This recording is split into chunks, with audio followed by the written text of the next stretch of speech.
Ok, gracias. Sí, gracias. Pues, pues si quieren yo modero. Ah,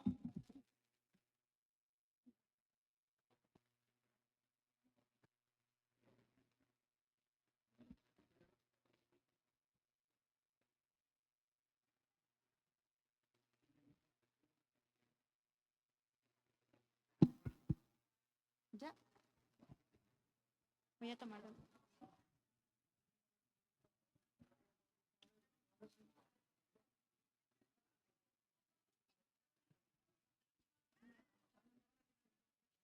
no, en serio, dígamelo, por favor. Cuanto antes. Muy buenas tardes. Hoy tenemos esta presentación de este bello libro que es Luces en el Bosque, 100 años de literatura mexicana. En la mesa van a estar los maestros Mario Muñoz, Juliana Rivera y León Guillermo Gutiérrez. Un fuerte aplauso para ellos, por favor.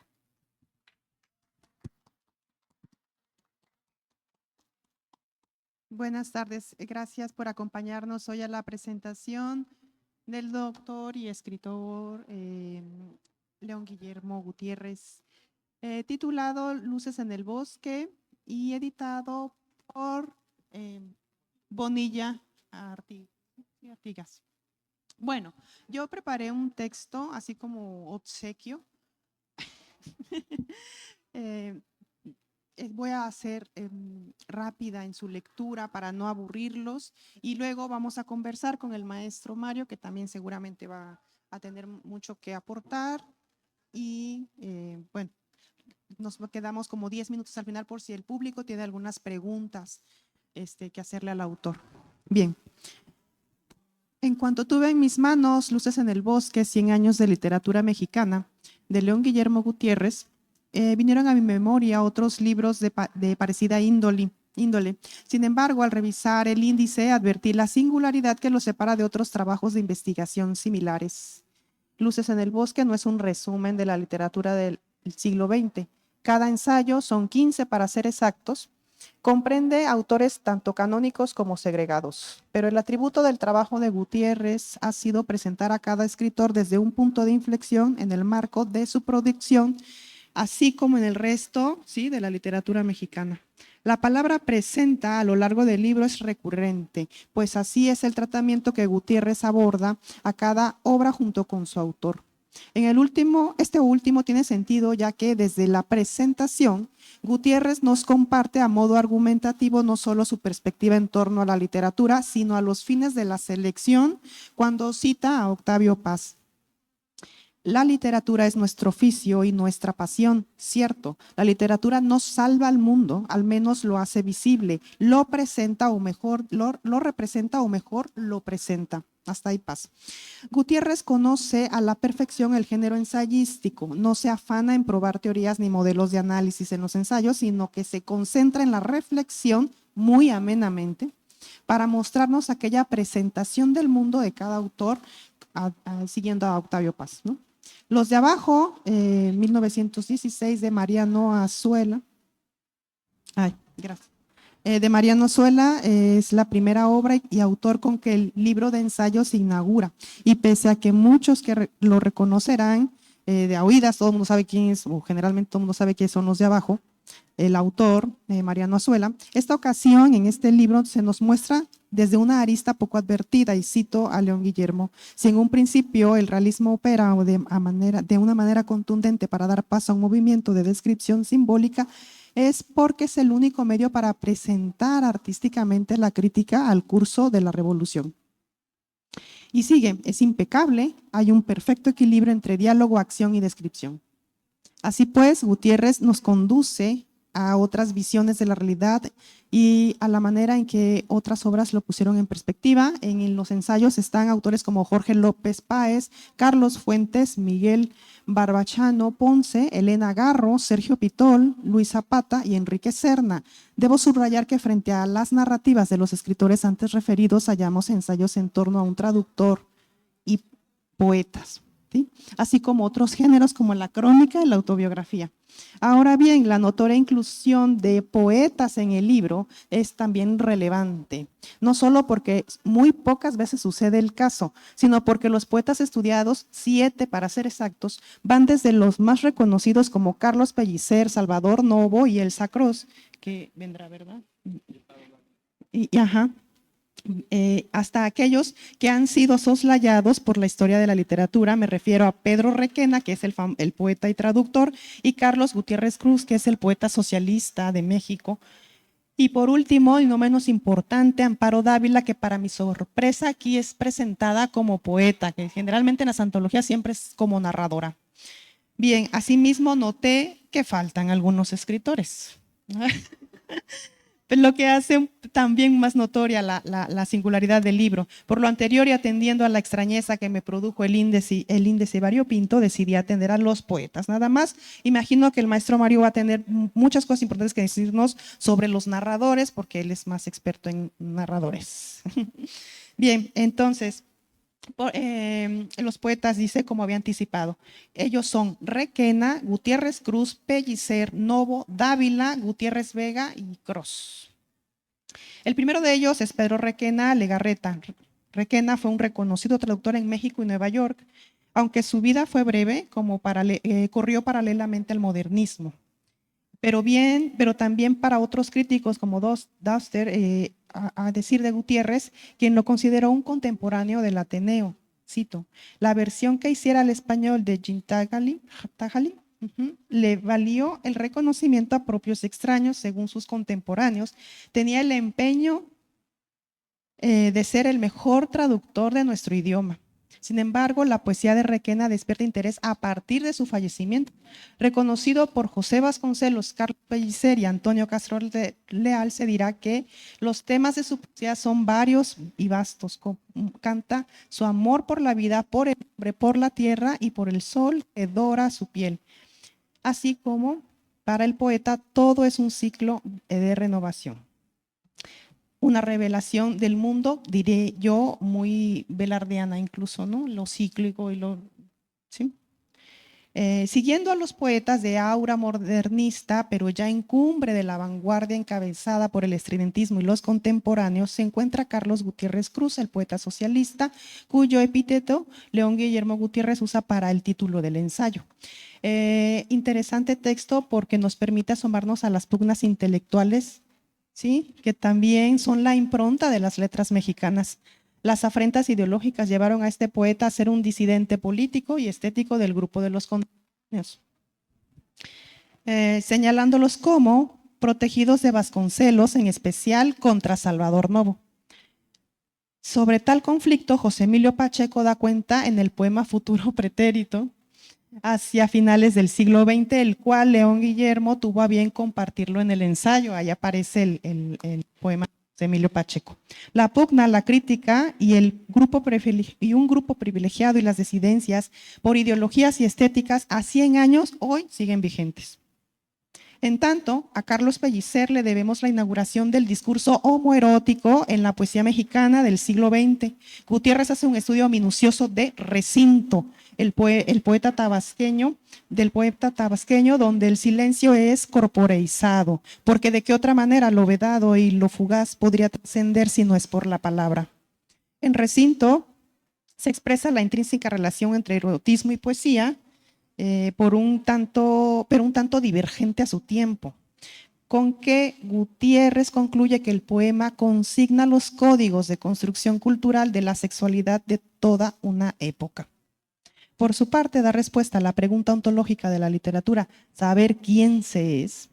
También se presenta en La estatua de sal de Salvador Novo, una autobiografía con sesgo de crónica escrita en 1945, pero publicada hasta 1998.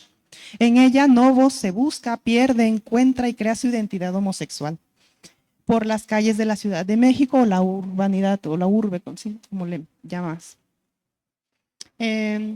Gutiérrez en este ensayo revisa la manera en que el urbanismo contribuye y propicia y participa en la reconfiguración de los lugares de la ciudad. Asimismo, da cuenta de los propósitos de marginación o segregados que emergían. ¿Sí? Los códigos verbales entre distintas identidades o el transvestismo que citas a Monsiváis, ¿no? Habla de esto. El transvestismo lingüístico verbal, ¿no? Quienes sí y quienes no podían acceder a tales espacios y la manera en que estos contribuyen a la definición de la identidad. Novo trata el significado homosexual de manera encarnada, las características, el concepto de homosexualidad. Si para Pellicer el poema era el cuerpo del silencio, para Novo fue creación de identidad a través de la urbanidad, la calle. De ahí que la prosa haya sido más propicia que el simbolismo sí, de la poesía. En tanto, para Hugo Gutiérrez Vega es el desierto, el tercer poeta, ¿no? Del que hablábamos. En su poética del peregrino, como lo llama León Guillermo, pues el desierto y la poesía son territorios que brillan bajo un sol deslumbrante. Aunque viajero, Vega es más peregrino, toda vez que en su camino busca la purificación y esto implica un proceso de vacío, desapego y destierro, que León Guillermo identifica y describe como la poesía de Hugo Gutiérrez Vega está hecha de palabras lentamente deletreadas. Borges decía que la poesía es sagrada, paz, que era revelación. Amparo Dávila y Elsa Cross dan constancia de sendas características.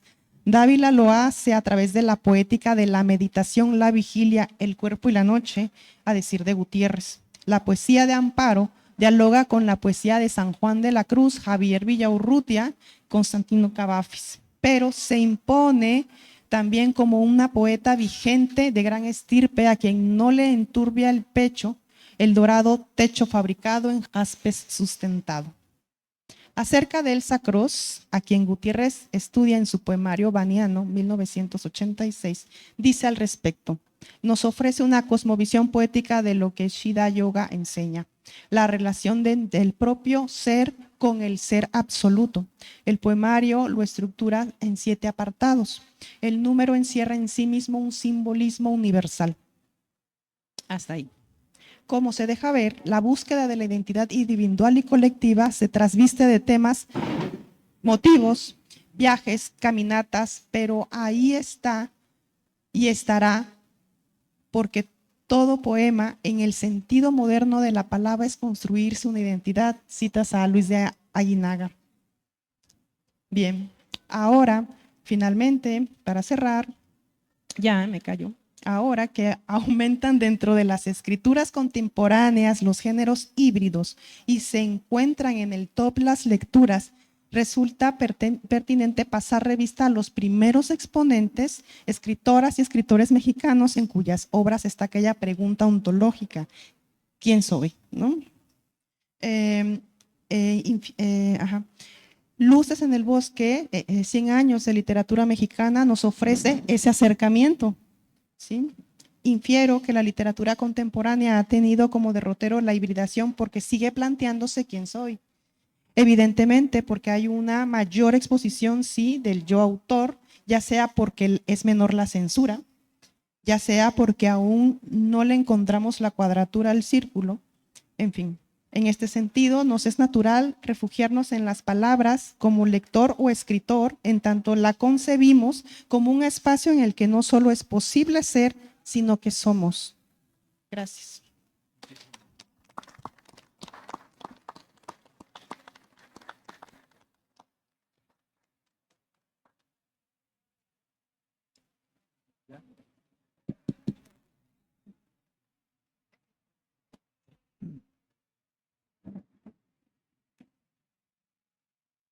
Bueno, a ver si nos permite la tormenta que escuchen ustedes. ¿Cómo? A ver.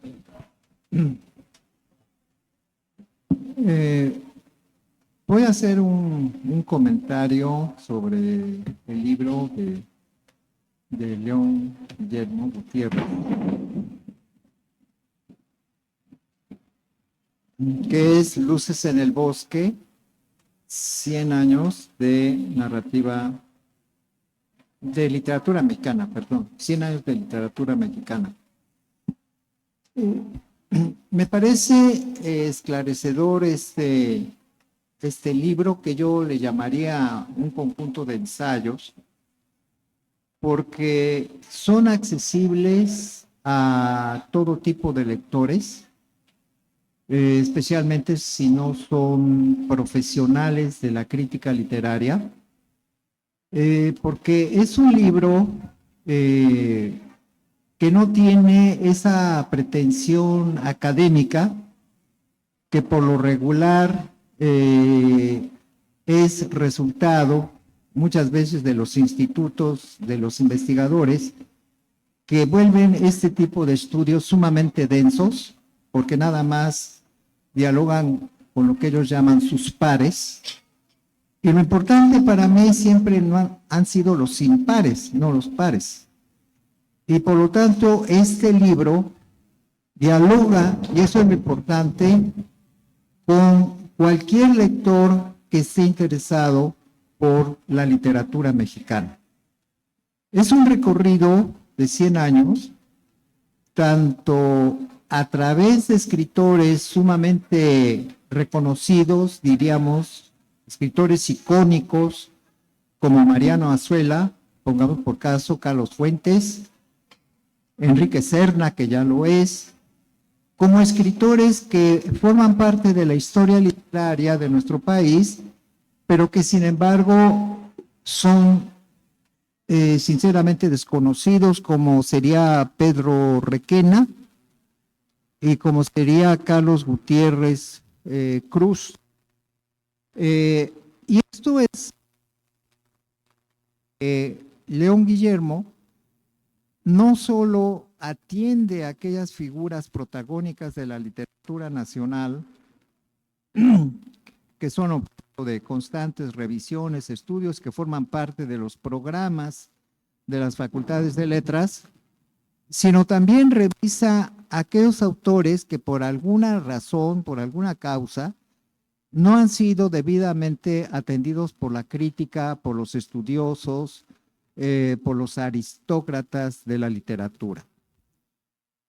Por eso me refería yo a ensayos como el de Pedro Requena y de Carlos Gutiérrez Cruz, pero inclusive de autores que son más cercanos a nosotros y que sin embargo recién empiezan a llamar la atención de los analistas, de la crítica, de los ensayistas, como son ese gran autor que es Jorge López Páez.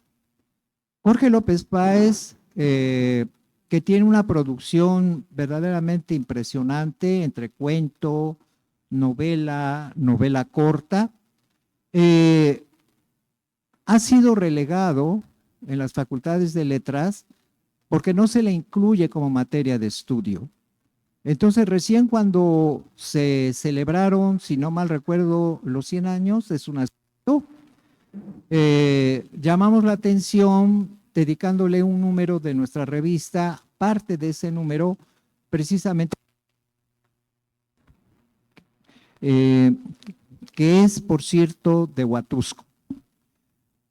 Autor que realmente no ha sido estudiado como debiera ser, es, por ejemplo, Miguel Barbachano Ponce. Miguel Barbachano Ponce, por si ustedes no lo saben, es uno de los primeros escritores mexicanos que abordaron desde la novela el tema gay. El diario de José Toledo se ha convertido a lo largo del tiempo en una obra prácticamente, diría yo, ya clásica para los estudios del desarrollo de la cultura y de la personalidad y del contexto social del tema gay. Y León Guillermo precisamente abarca una de las novelas claves, no solamente del autor Barbachano Ponce, sino también de esta temática, de este género inclusive, que es el de la narrativa gay, donde está incluido desde luego cuento, novela y actualmente, bueno, poesía e inclusive teatro. Quiero hacer notar que León Guillermo no solamente se atiende a los narradores, a los escritores de novela, de cuento, sino también a poetas de alto prestigio como él, por ejemplo, pero también a poetas que creo que muy pocos han leído, como sería el caso de Hugo Gutiérrez Vega, por mencionar, y vuelvo con Pedro Requena. De modo que introducirse a estas páginas del libro, pues no solamente es hacer un recorrido de autores famosos y conocidos, de autores, pero en el caso de la literatura, a mi modo de ver, no hay autores ni mayores ni menores. El conjunto de los autores configura precisamente lo que es una literatura nacional. Que en este sentido podemos considerar que el libro que estamos ahora presentando, pues en buena medida nos ofrece esas posibilidades de introducirnos al mundo de cada uno de estos autores y autoras y ver en qué medida ese concepto de literatura nacional, que no es un concepto peyorativo, al contrario, va recorriendo durante 100 años una buena parte de la producción que a través del tiempo han desarrollado, han presentado, han estimulado tanto autores tan importantes como Carlos Fuentes, como los otros autores que yo aquí acabo de mencionar. Creo yo que estos ensayos contribuyen precisamente a la difusión, a la divulgación de nuestra literatura y que invita a los lectores precisamente a seguir sus páginas, aun cuando algunos de estos autores no los hayan leído. Pero una vez que empezamos nosotros a leer estos trabajos, inclusive nos estimulan a buscar la producción de algunos de ellos poco conocidos, buscar sus libros, buscar sus relaciones con otros autores, en fin, o bien rescatar aquellos textos que, pues por el paso de la historia, han sido ya olvidados o puestos entre paréntesis. Desde luego, yo comento aquí también, hay algunos detalles que nos permiten abrir con el autor. Y creo que eso es interesante, ¿no? Dejar al lector que confirme lo que dice León Guillermo o inclusive muchas veces dudar si sus acertos son los más indicados. Digo eso por lo siguiente, León. Por ejemplo, cuando hablas de la estatua de sal de Salvador Novo, en unos momentos dices autobiografía y en otros momentos dices, a mi modo de ver, más que novela, es una autobiografía y creo que así ha sido considerado, ¿no? Interesante ver en qué juzgaste esta, pues digamos, este vaivén entre autobiografía y novela. Creo que Salvador Novo nunca consideró su libro como una novela, ¿no? Sino más bien como una confesión. Si no mal recuerdo, también Carlos Monsiváis así lo considera. Por ejemplo, ese es un punto muy interesante a discutir. Otra cosa que me llamó la atención fue el hecho de que se menciona que los 3 primeros cuentos que Sergio Pitol escribe en su retiro de Tepoztlán, se menciona, por ejemplo, que debido a un pues fracaso sentimental, diríamos, considero amoroso, lo lleva a recluirse por 2 semanas en Tepoztlán y ahí escribe sus 3 primeros cuentos. Hasta donde yo tengo entendido, con las pláticas con el mismo Sergio en su momento, las lecturas de la autobiografía, y algunos otros comentarios que hizo de su propia vida.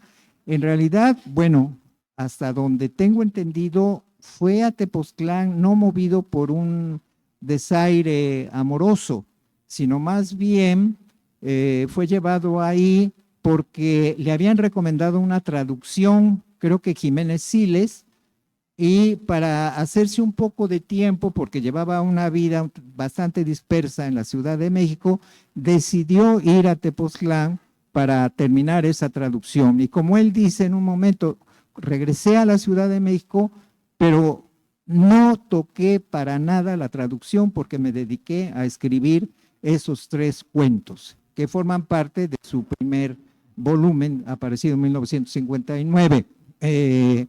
Entonces, ese es interesante, ese dato, si que vuelvo a repetir, no lo he encontrado en ningún lado, si fue debido a ese problema sentimental o fue otra cosa, eso que acabo de mencionar. Y finalmente, bueno, también es interesante el comentario sobre Carlos Fuentes, porque ahí mencionas esa relación con los Estados Unidos como parte de su contenido literario, esa obsesión por los Estados Unidos, pero aquí nace otra polémica que claro será objeto de otro tipo de reflexiones, de cómo los intelectuales mexicanos han actuado siempre, digamos, con doble cara. Por un lado, su fascinación, su atracción por los Estados Unidos, inclusive van a dar clases, cursos, en fin, a las más prestigiosas universidades norteamericanas, pero por otro lado, frente a un público más diverso mexicano, se han mostrado siempre con la fachada de que son hombres de izquierda. Siempre me ha parecido una cuestión un tanto extraña que quienes critican en lo personal, a veces en lo secreto, inclusive con algunos artículos que atacaban a los Estados Unidos o al propio sistema mexicano como era el PRI, después eran representantes diplomáticos de un sistema social que cuestionaban constantemente y sin embargo eran embajadores, agregados culturales, en fin, secretarios de embajadas. Y decía yo siempre, qué cosa más contradictoria de estos personajes, ¿no? Y todo eso se me vino a la cabeza ahora que leí tu artículo sobre Carlos Fuentes, sobre esa relación con los Estados Unidos. Y bueno, también hay otra cuestión última que con esto cierro. Cuando hablas también de Novo y de Barbachano Ponce, indistintamente mencionas el término homosexual y gay. Y creo que cuando hicimos la antología, precisamente habíamos pues puesto a discusión cuándo se puede usar un término y cuándo el otro, o si son prácticamente sinónimos. Bueno, con esto termino. No quiero pasar a ser profesor que está examinando a un tesista, lo cual detesto eso, no me gusta ser jurado de tesis. Pero bueno, se me vino a la cabeza toda esa serie de pensamientos. Gracias.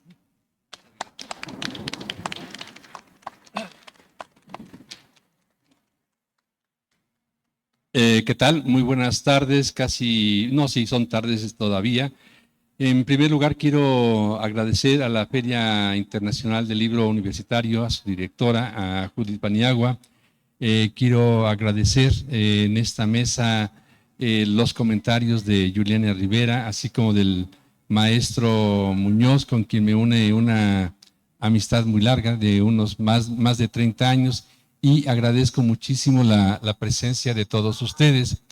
Realmente no tengo el tiempo, o serían muchas horas, para poder contestar lo que me han comentado tanto Juliana como el maestro Mario Muñoz.